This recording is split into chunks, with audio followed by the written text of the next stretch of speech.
Tout le monde croit qu'on réalise la valeur d'une personne pendant qu'elle est là. Mais c'est souvent après son départ que la vérité frappe le plus fort.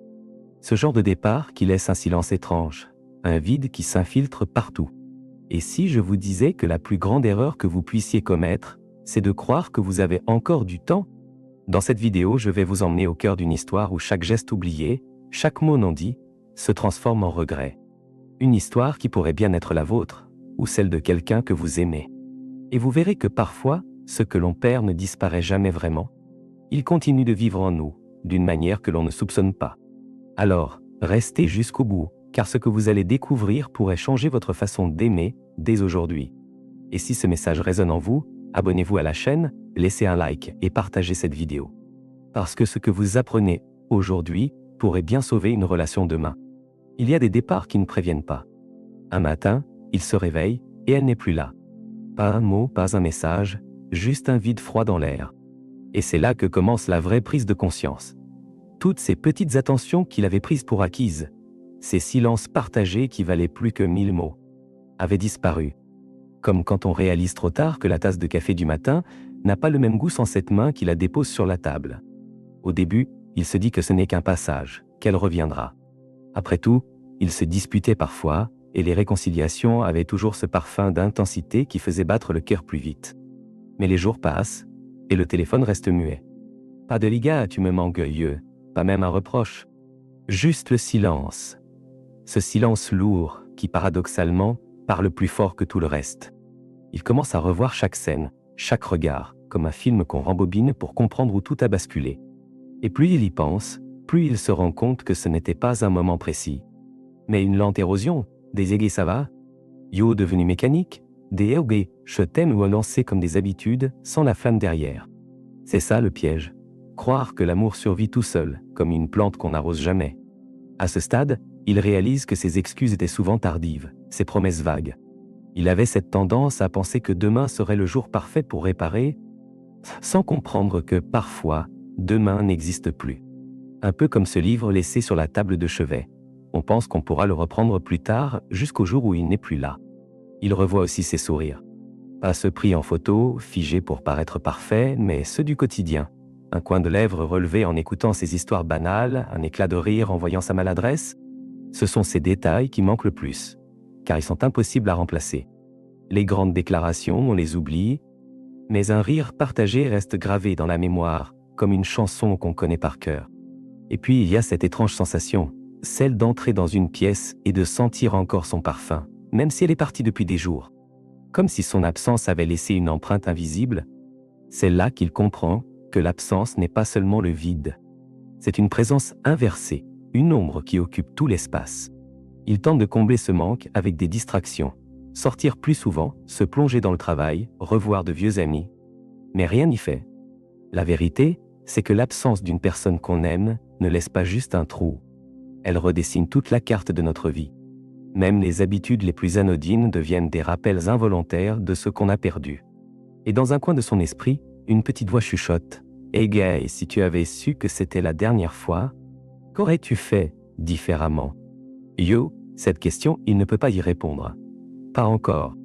Mais elle est là, insistante, prête à l'accompagner vers une vérité qu'il n'est peut-être pas encore prêt à affronter. Il pensait connaître la valeur du temps, mais il découvre maintenant qu'il n'en avait jamais vraiment compris le prix. Les minutes passées avec elle, il les avait comptées comme si elles étaient infinies, sans réaliser qu'un jour, le sablier se renverserait pour de bon. C'est comme une chanson qu'on écoute distraitement et qu'on ne sait plus retrouver quand elle disparaît. Il commence à se souvenir de toutes ces fois où il avait reporté une sortie, annulé un dîner ou répondu distraitement à une conversation. Ce n'étaient pas de grandes erreurs, mais des micro-abandons répétés. Chacun d'eux, pris seul, semblait insignifiant. Ensemble, ils ont tissé la toile invisible qui a fini par l'éloigner d'elle. Dans ses pensées, il refait le chemin à l'envers, se demandant quel moment exact aurait pu changer le destin. Était-ce ce soir-là, où il avait préféré rester au bureau plutôt que de rentrer plus tôt? Ou ce matin où il n'avait pas remarqué qu'elle avait les yeux rouges? Ce sont ces yeux petits riens qui au final, pèsent plus que les grandes disputes. Il se rend compte que dans un couple, les moments précieux ne sont pas toujours ceux que l'on photographie. Souvent, ce sont ces instants ordinaires, un regard complice dans la cuisine, un éclat de rire en pleine rue, qui donnent de la force à la relation. Et ce sont précisément ceux-là qui s'effacent en premier quand la distance s'installe. Il observe autour de lui et voit d'autres couples qui font les mêmes erreurs. Les gens croient qu'ils auront toujours reggae demain pour dire ce qu'ils ressentent, comme si l'amour avait une garantie à vie. Mais il sait maintenant que demain peut ne jamais arriver. Et il aimerait pouvoir leur crier de ne pas attendre que l'horloge s'arrête pour agir. Ce sentiment de regret devient une leçon silencieuse. Chaque message qu'il envoie désormais à ses proches, chaque geste de tendresse, est empreint de cette conscience nouvelle. Rien n'est éternel. C'est comme marcher sur une plage en sachant que chaque vague peut effacer les traces qu'on vient de laisser. Il comprend aussi que l'amour n'est pas une histoire de grande démonstration, mais de constance. Un simple yuga, je suis là, peut parfois sauver une relation entière. Mais encore faut-il le dire, et surtout le prouver. Il aurait aimé apprendre cette vérité plus tôt, avant que la porte ne se referme définitivement derrière elle. Et au fond, il sent que cette prise de conscience n'est que le début. Parce que comprendre la valeur de quelque chose après l'avoir perdu, c'est aussi se préparer à découvrir une vérité encore plus profonde sur soi-même et sur la façon dont on choisit d'aimer. Il se surprend à revoir leurs premiers instants, comme si sa mémoire cherchait à recoller les morceaux éparpillés. La première rencontre, ce mélange d'embarras et d'excitation, les conversations jusqu'à pas d'heure où chaque mot semblait important. À l'époque, il croyait que cette intensité durerait toujours, comme un feu qu'on pense inextinguible. Mais il comprend maintenant que l'amour n'est pas un brasier éternel, c'est un feu qu'il faut entretenir. Et là, il se rappelle toutes ces fois où il avait laissé la routine étouffer la flamme. Ces soirées passées, chacun de leur côté, persuadés qu'il suffisait d'être ensemble pour que tout aille bien. Or, être côte à côte n'a jamais garanti d'être connecté. Il réalise que la perte n'arrive pas toujours d'un coup. Parfois, elle se glisse lentement, comme un courant d'air qu'on ne remarque pas tout de suite. Un mot sec ici, un silence prolongé là. Et un jour, on se rend compte qu'on parle moins pour se comprendre que pour avoir raison. Cette dérive silencieuse est souvent plus dangereuse qu'un grand éclat. En observant ses souvenirs, il remarque que leur désaccord n'était pas le problème. Au contraire, ils donnaient parfois de la vie à leurs liens. Ce qui les a éloignés, c'est l'accumulation des choses non dites. Ces vérités restées coincées en travers de la gorge finissent par devenir des murs invisibles entre deux personnes. Il repense à ces moments où elle avait tenté d'ouvrir la conversation et où lui avait répondu par un « gay », ce n'est rien ou un haussement d'épaule. Comme si éviter le conflit était plus important que chercher la vérité. Il ne savait pas encore que fuir les tensions, c'est parfois creuser la tombe de la relation. C'est en repassant mentalement ces scènes qu'il comprend que la communication n'est pas un simple échange de mots. C'est une manière de dire à l'autre « Hey gay, je te vois, je t'entends, tu comptes. » Et quand ce message ne passe plus, peu importe les gestes ou les cadeaux, quelque chose se brise à l'intérieur. Il se rend compte que, dans le fond, ce qui détruit le plus un lien, ce n'est pas l'absence de passion, mais l'absence d'attention. On peut pardonner une dispute, on peut guérir d'une blessure, mais on ne revient pas d'un sentiment d'indifférence. Et ça, il l'a compris trop tard. Alors, en repensant à tout cela, il sent que le véritable apprentissage ne réside pas seulement dans le regret, mais dans la volonté de ne plus jamais laisser un lien important mourir de silence. Et quelque part, cette idée l'amène à se poser une question qu'il n'a pas encore le courage de formuler. Il commence à comprendre que perdre quelqu'un n'est pas seulement une question de présence physique, mais aussi de disparition émotionnelle. Bien avant qu'elle parte, elle avait commencé à se retirer, morceau par morceau, comme si elle fermait doucement les rideaux sur leur histoire. Mais lui, trop occupé, ne voyait pas la lumière s'éteindre. Il se souvient de ces moments où elle semblait ailleurs, le regard perdu, et où il se contentait de penser qu'elle avait passé une mauvaise journée. Il ne posait pas de questions, convaincu qu'elle reviendrait d'elle-même. Ce qu'il ignorait, c'est que parfois, l'âme s'éloigne bien avant que le corps ne suive. Il comprend désormais que l'absence commence souvent par de petites distances invisibles. On se parle moins, on partage moins, et bientôt on vit presque côte à côte comme deux inconnus polis. Ce n'est pas un départ brusque, mais une lente érosion qui finit par faire tomber tout l'édifice.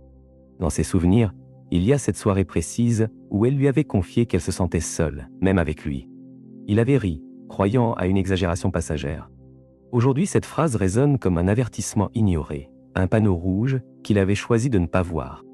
Il réalise que l'amour, comme toute chose vivante, meurt sans nourriture. Et que la nourriture d'un lien, ce ne sont pas les grandes déclarations annuelles, mais les gestes répétés, les attentions simples, l'écoute patiente. Ce sont les petites choses qui maintiennent les grandes en vie. Il observe autour de lui et voit combien de relations s'effondrent non pas dans le fracas d'un conflit, mais dans le silence étouffant de l'indifférence. Et il sait, désormais, que cette indifférence est l'ennemi invisible, celui qu'on ne combat pas parce qu'on ne le reconnaît pas à temps. Il se promet alors que, s'il a un jour une seconde chance, avec elle ou avec quelqu'un d'autre, il n'ignorera plus ces signes minuscules. Parce qu'une fleur ne se fane pas en un jour, mais bien quand on cesse de l'arroser sans s'en rendre compte. Et au fond, cette promesse le mène à une réflexion plus large. Et si ce qu'il avait perdu n'était pas seulement une personne, mais aussi une partie de lui-même qu'il avait laissé s'endormir. Il se rend compte que le vrai poids de la perte ne se mesure pas seulement au vide laissé, mais à la façon dont ce vide se met à redéfinir chaque aspect de sa vie. Les gestes simples deviennent étranges. Préparer 2 tasses de café par habitude, puis ériser qu'une seule suffira désormais. Les dimanches matins sont plus longs, non pas parce qu'il a plus de temps, mais parce qu'il a moins de raisons de se lever. Il remarque que les souvenirs ne viennent pas toujours quand on les appelle. Parfois, il s'invite sans prévenir. Une chanson qui passe à la radio, l'odeur d'un plat, un lieu qu'ils avaient visité ensemble. Et chaque fois, c'est comme une vague qui le frappe, le laissant à la fois nostalgique et essoufflé. Il comprend aussi que l'absence change la façon dont on voit le monde. Les rues qu'ils parcouraient ensemble semblent plus étroites, les couleurs moins vives.